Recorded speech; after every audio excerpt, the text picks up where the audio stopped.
Okay, welcome back. This is part two of my conversation with Ed. In part one, we had covered how he had gone online, you had gotten involved with Ladyboy, decided that you were going to retire over here in the Philippines.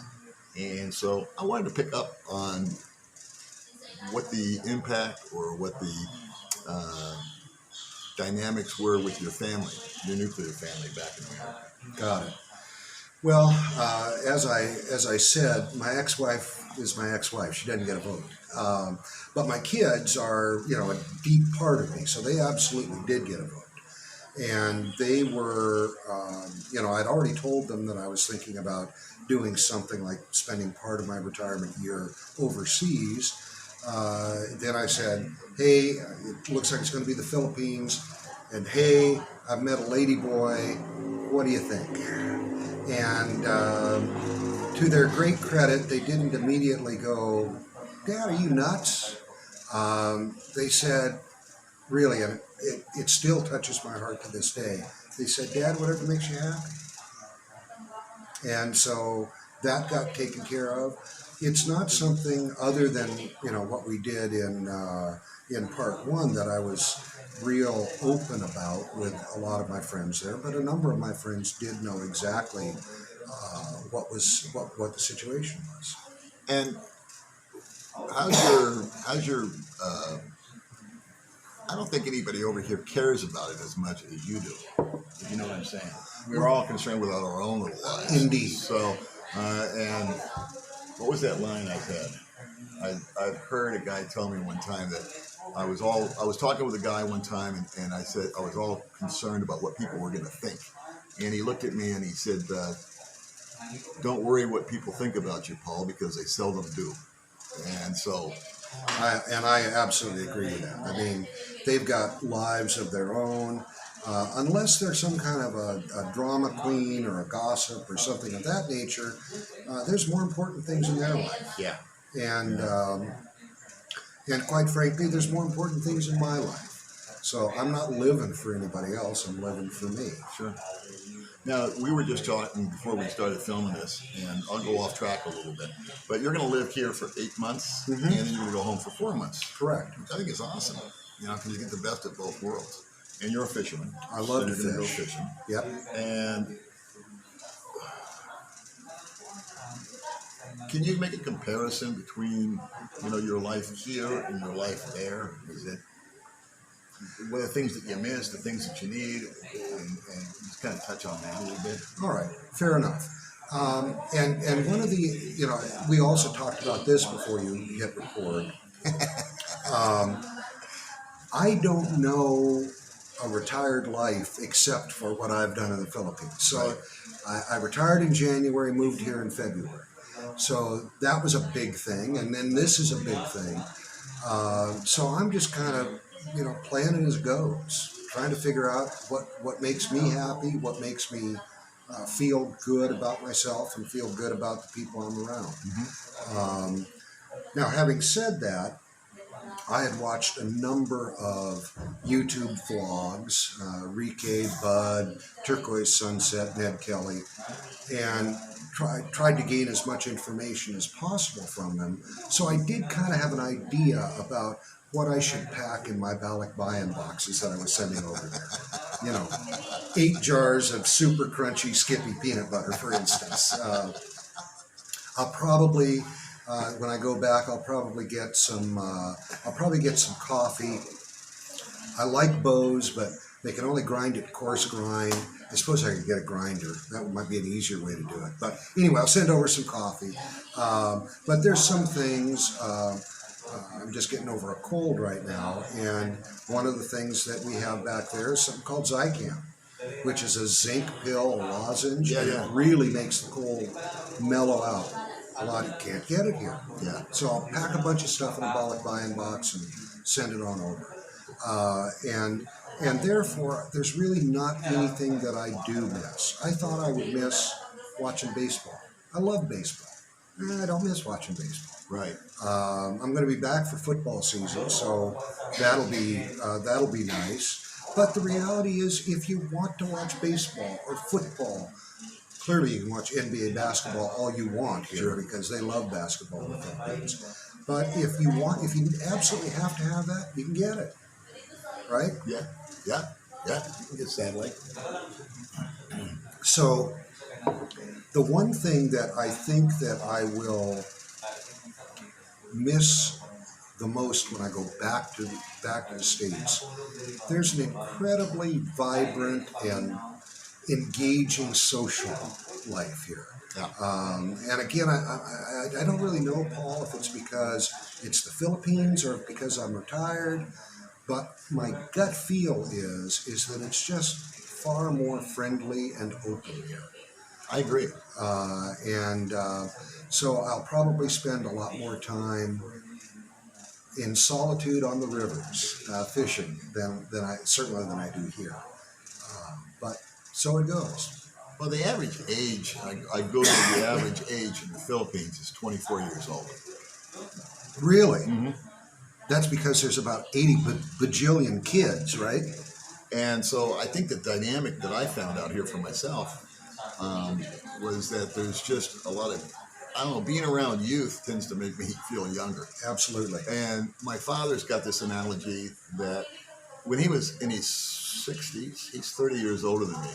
He was in his 60s or his 70s, and I said, how come you're always hanging out with like 40 and 50-year-olds? And his reply was, well, these old guys like me just depress me.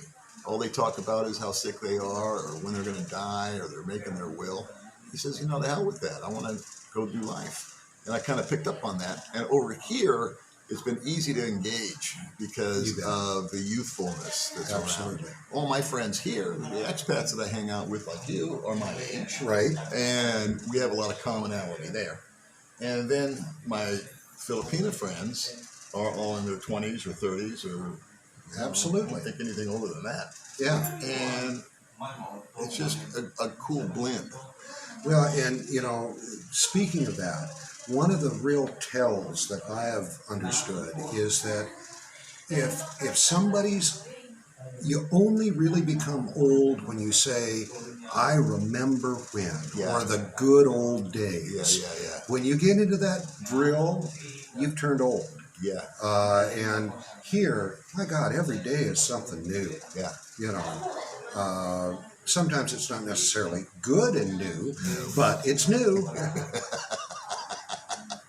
I think that was one of our gripes. I can't remember if we talked about it on another video that we did, but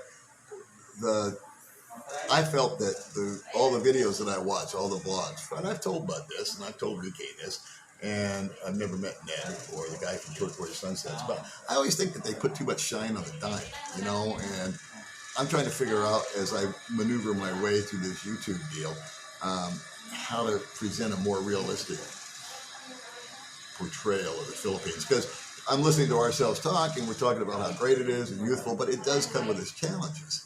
Absolutely does. One of them, I think, was oversold.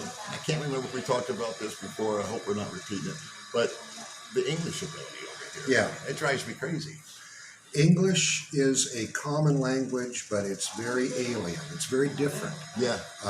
And I mean, the good news is that you can communicate, right? It's not like Thailand or Vietnam where, you may be able to pick up some of the phrases, but you'll never be able to read and write the language. I mean, it's crazy. Yeah. So there is that commonality, but man, things are different. I remember when I was talking with Angel online before I met her, I noticed she'd say, I'm shy about this. And so I know what shy means, but guess what? Shy means something different over here. It certainly does. And I haven't figured out really what it is. I think shy means you're scared. Whereas in America, shy just means, maybe you're a little introverted, you don't want to get up in front of people or whatever. When you're shy here, you're actually frightened. That's a good analogy. I've always taken it literally.